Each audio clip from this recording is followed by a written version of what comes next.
B, जब ए और B bond बनाएगा तो उसकी बॉन्ड ब्रेक करने की ये एनर्जी होगी। ई ए क्या है? ई ए, ठीक, ये क्या है? बॉन्ड डिसोसिएशन एनर्जी ऑफ ए। जब ए के साथ कंबाइन करेगा तो उसे ब्रेक करने की energy.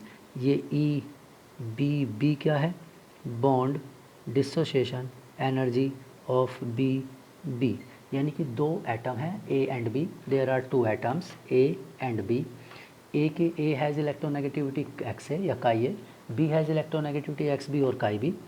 E A B when A और B combined with each other form A B compound. A B compound बनता है तो उसकी bond enthalpy when A combined with A, जैसे H2 और Cl2, H कंबाइन करेगा तो H2 की वैल्यू, Cl कंबाइन करेगा तो Cl2 की वैल्यू, और जब H और Cl कंबाइन करेगा तो HCl की वैल्यू। और यहाँ पर एक H और दूसरा क्या है? Cl, तो ये उनकी इलेक्ट्रोनेगेटिविटी है। तो इस तरह से लिखा जाता है। और इसकी यूनिट किलो कैलोरी। यूनिट क्या होती है इनकी? वैल्यूज़ क्या होती हैं? यूनिट होती है किलो कैलोरी पर मोल। इनकी यूनिट किलो कैलोरी पर मोल होती है। ठीक, क्लियर? किलो कैलोरी पर मोल। इसे दूसरे तरीके से भी लिखा जाता है, ठीक है, दूसरी फॉर्म में भी लिख देते हैं।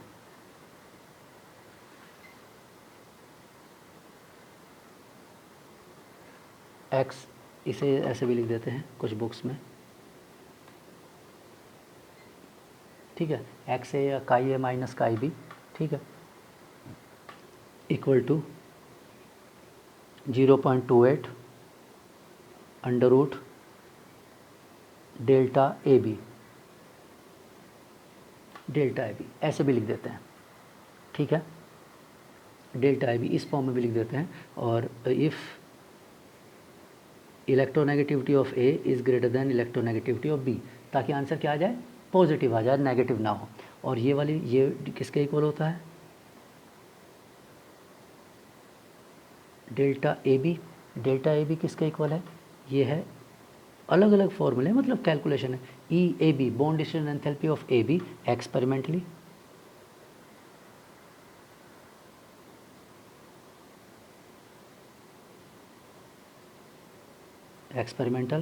Minus E A B theoretical,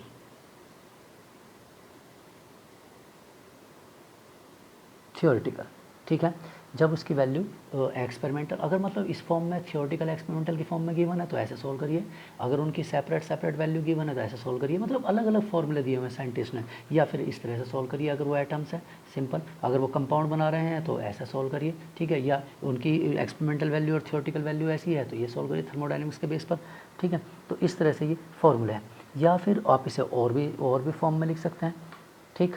और इसकी यूनिट बदल सकती है, किलो कैलोरी की जगह यहाँ पर क्या हो सकता है? किलो जूल हो सकता है। अगर ये किलो जूल होगा तो ये वाली वैल्यू चेंज हो जाएगी, इट बिकेम 0.1, ये 0.2 जो है ये क्या हो जाएगा? 0.1 हो जाएगा। ध्यान रखना ये यूनिट किलो कैलोरी है इसलिए मैंने यूनिट लिखा है, तो बुक में चेंज भी हो सकता है formula.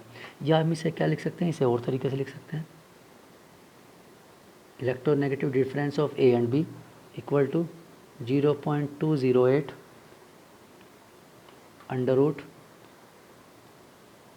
bond distribution enthalpy of AB minus half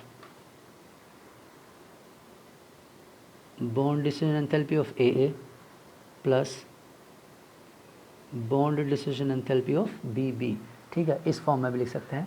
और XA और XB क्या है? इलेक्ट्रोनेगेटिविटी ऑफ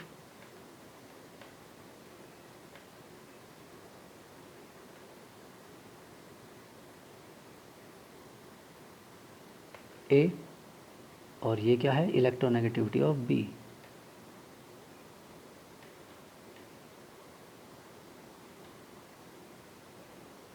ठीक है। कोई ए और बी हमने एज्यूम किए थे, उनकी ये इलेक्ट्रोनेगेटिविटी है। तो इस तरह से ये पोलिंग स्केल होता है। ये सिर्फ डायरेक्ट बस फॉर्मूले की फॉर्म में आपसे पूछा जा सकता है, न्यूमेरिकल से स्केल नहीं आते हैं। और न्यूमेरिकल है तो न्यूमेरिकल वैल्यू गिवन होंगी, मतलब डेटा गिवन होगा, आपको केवल एक इक्वेशन है, एक ही अननोन होगा, आपको टेंशन लेने की इसमें ज़्यादा जरूरत नहीं है, ठीक है। इसलिए बस इस फॉर्मूले को लर्न कर लेना। इसके बाद एक और स्केल होता है मुलिकन स्केल।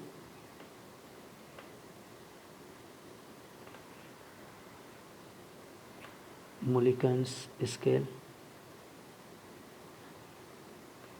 पोलिंग स्केल ज़्यादा यूज़ किया जाता है, ठीक है। जो अभी मतलब स्टैंडर्ड मतलब जो ज़्यादा परफेक्ट है या आप कहिए कि ज़्यादा यूज़फुल है, ज़्यादा यूज़ करते हैं, वो पोलिंग स्केल ज़्यादा यूज़ करते हैं, ठीक है। पोलिंग स्केल के बेस पर इलेक्ट्रोनेगेटिविटी एफ की इलेक्ट्रोनेगेटिविटी 4 आती है, ठीक है। और पोलिंग स्केल के बेस पर on the basis of polling scale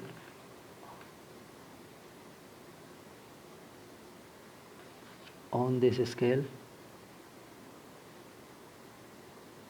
f has 4 value, f की 4 वैल्यू आती है, ठीक है। f फ्लोरीन मोस्ट इलेक्ट्रोनेगेटिव, बाकी सब इससे कम ही कम होते हैं, ठीक है। हाइड्रोजन 2.1 होगा, कार्बन 2.5 होगा, इस तरह से ऑक्सीजन 3.5 होगा, तो इस तरह से वैल्यूज़ आती हैं, ठीक। तो मुलिकन स्केल क्या है? Electronegativity of element equal two electron gain enthalpy in electron volt plus ionisation enthalpy in electron volt और डिवाइडेड बाय, ठीक, 2। तो ये यूनिट है, इलेक्ट्रॉन वोल्ट यूनिट। ये समझ लेना कि ई चार्ज और वी वोल्टेज है, मतलब ये यूनिट है। यूनिट में ionization enthalpy in electron volt unit, electron gain enthalpy in electron volt unit, multiply नहीं है, ठीक है। तो डिवाइड बाय 2 है, इसके फॉर्मूले में डिवाइड बाय 2 आता है, ठीक। और भी फॉर्मूले हैं, ऐसा नहीं है कि और फॉर्मूले नहीं है, ठीक है। एलर्ड रैकोव का फॉर्मूला है, एलर्ड रैकोव, रोकोव electronegativity formula,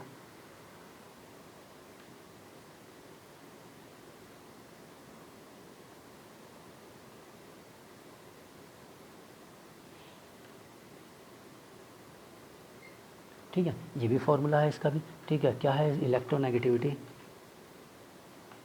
E N equal to, ये जेड इफेक्टिव से रिलेटेड है, Z effective into E square upon R square, ठीक है। और आर क्या है? If the distance between the circumferences of the outer most shell, ठीक, मैं लिख देता हूँ यहाँ पर। ये फॉर्मूला कब यूज़ होगा?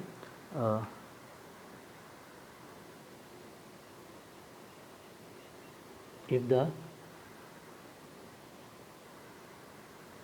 distance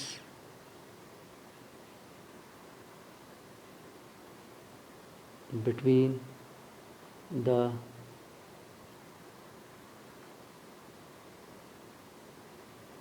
circumference of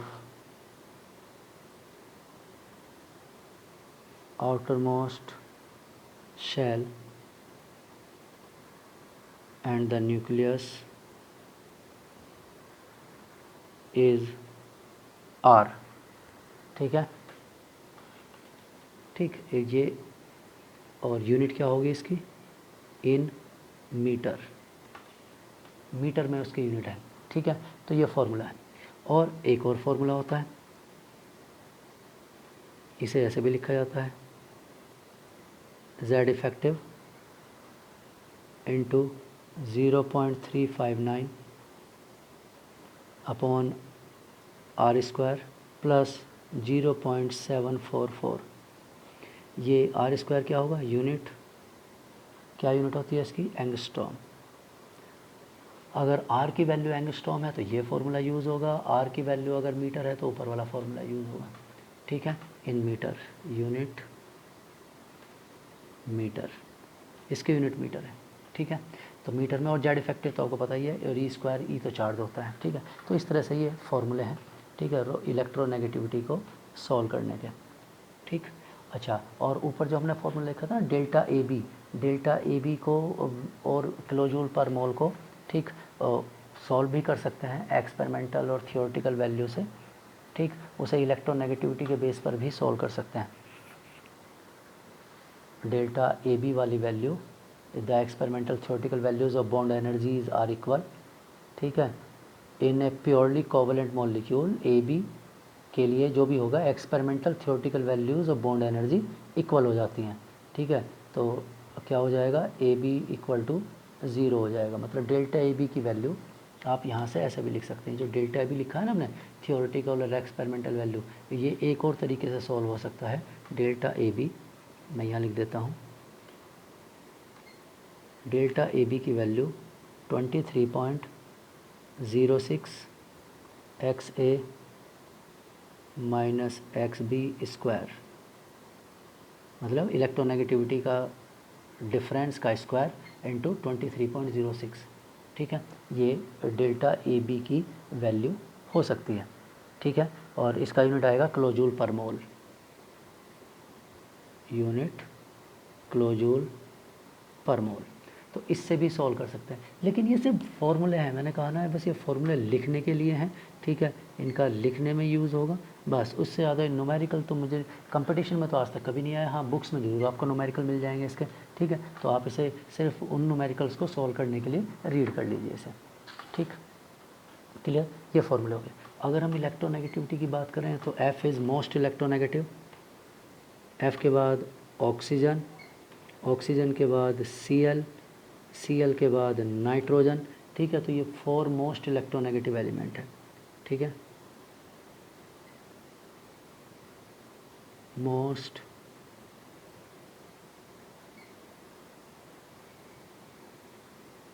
electronegative elements, बाकी एलिमेंट्स सब इनसे कम होते हैं। All other elements are less electronegative than these element, बाकी एलिमेंट इन सब से, इन चारों से लेस इलेक्ट्रोनेगेटिव होते हैं। ठीक है, और वो मैंने आपको बता ही दिया है कि लेफ़्ट टू राइट इंक्रीज़ होगा या लेफ़्ट टू राइट डिक्रीज़ होगा। ठीक है, अच्छा, इसका इलेक्ट्रोनेगेटिविटी का क्या यूज़ होता है, कभी कभी इसका यूज़ हो जाता है application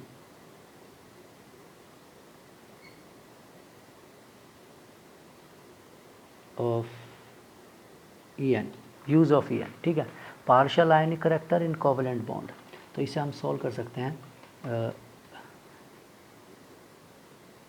electronegativity can be used to calculate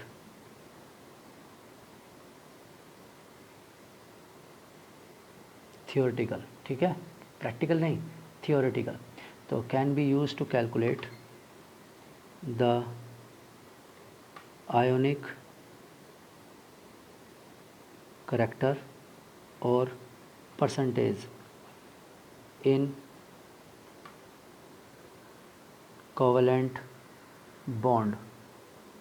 ठीक है, कोवेलेंट बॉन्ड में आयनिक बॉन्ड या आयनिक करेक्टर क्या होता है, वो केमिकल बॉन्डिंग में पढ़ोगे, ये अभी तो सिर्फ सॉल्व करने के लिए है। ठीक है, तो आप इसकी हेल्प से सॉल्व कर सकते हो। कैसे सॉल्व कर सकते हो इसे? ठीक, percentage ionic character of the bond, percentage ionic character of the covalent bond equal to, ठीक है, मैथमेटिकल फार्मूला क्या होता है इसका, 16 into delta X plus 3.5 into delta X square. ठीक है, और डेल्टा एक्स क्या है, difference in, delta X is the electronegativity difference, delta X is electronegativity difference of the bonded atoms. तो बॉन्डेड एटम का जो इलेक्ट्रोनेगेटिव डिफरेंस है उसके बेस पर। ठीक है, और एक और तरीका भी होता है, एक और मेथड भी होता है, वो प्रिडिक्ट, अगर आप ऐसे ही सॉल्व करना चाह रहे हैं, पहले तो ये तो एक्यूरेट फॉर्मूला, इससे सॉल्व हो जाएगा। ठीक है, एक और मेथड होता है, if the value of delta X is 1.7 approx, वैसे कुछ बुक्स में 2.1 भी लिखा होता है, कुछ बुक्स में 1.9 भी लिखा होता है। मैंने तभी कहा ना कि ये इतना बेटर नहीं है जितना बेटर ये वाला फार्मूला होता है। तो लेकिन इससे भी हम सॉल्व कर सकते हैं, थोड़ा बहुत प्रिडिक्ट कर सकते हैं। If the value of the delta X is 1.7 approx, then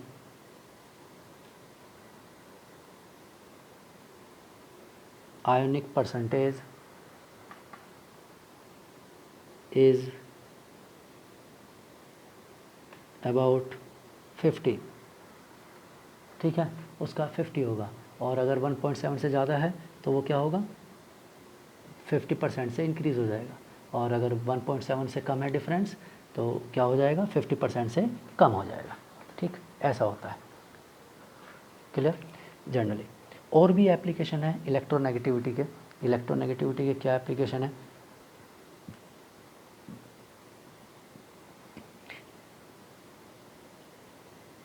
electronegativity से हम एसिडिक और basic nature of oxide decide कर सकते हैं।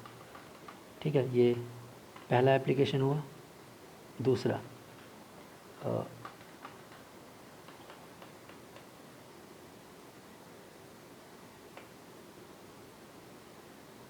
can be used to decide the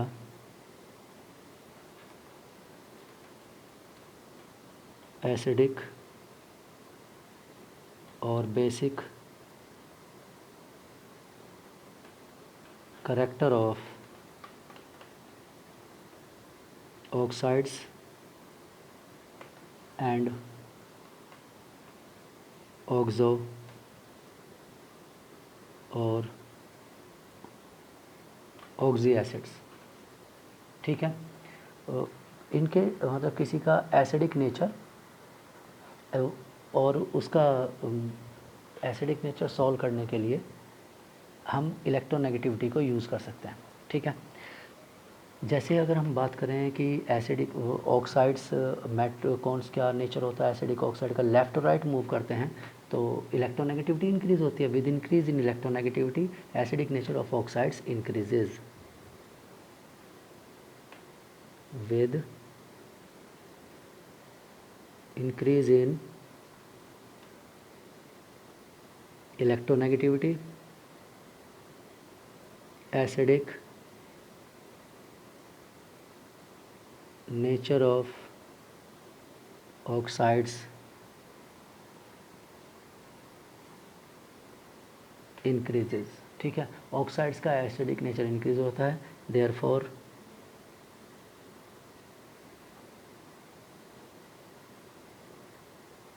acidic character of oxides. Oxides क्या, ऑक्सो एसिड्स में भी ऐसे ही होता है। ठीक है, oxides as well as oxo acids increases from left to right within a period, whereas decreases from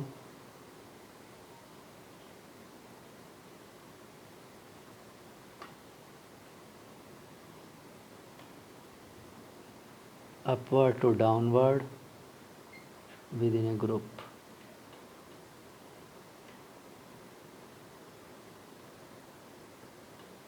ठीक है, डिटेल में भी हम डिस्कस कर लेंगे, टाइप ऑफ ऑक्साइड्स लिखेंगे। ठीक है, तो वो हम डिटेल में डिस्कस कर लेंगे। ठीक, तो ये upward to downward within a group decrease होता है, तो इलेक्ट्रोनेगेटिविटी से ये भी डिसाइड होता है। ठीक है, मेटेलिक नेचर भी इलेक्ट्रोनेगेटिविटी से डिसाइड होता है। ठीक है, तो कई सारी फैक्टर्स और इफ़ेक्ट्स होते हैं इलेक्ट्रोनेगेटिविटी के एप्लीकेशन के। ठीक है, तो वो हम इसमें लिख लेंगे जब हम टॉपिक लिखेंगे। हम acidic nature of oxo acids, acidic type of the oxides, acidic basic neutral, तो उसमें हम एग्जांपल में इसी का यूज़ करेंगे। ठीक है, ऑक्सो एसिड्स में इलेक्ट्रोनेगेटिविटी का यूज़ करेंगे। ठीक, तो ये अब हमारे पास मतलब मेन टॉपिक सारे खत्म हैं। अब हम के हमारे पास केवल छोटे छोटे टॉपिक्स बचे हुए हैं। ठीक है, वेरी स्मॉल टॉपिक्स, बहुत डायरेक्ट क्वेश्चन हैं।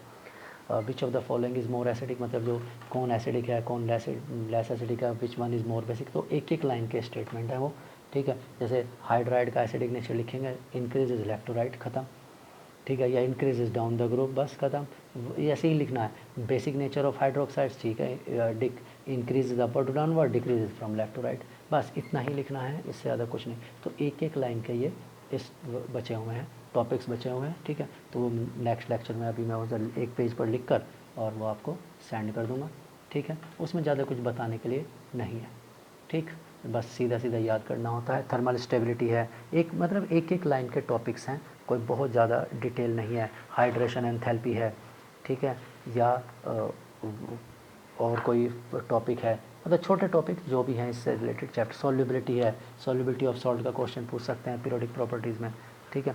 लेकिन जो मेन टॉपिक्स थे वो मैंने आपको बता दिए, ठीक है। चलिए, ओके, इससे आगे नेक्स्ट लेक्चर में बात करते हैं। Good day.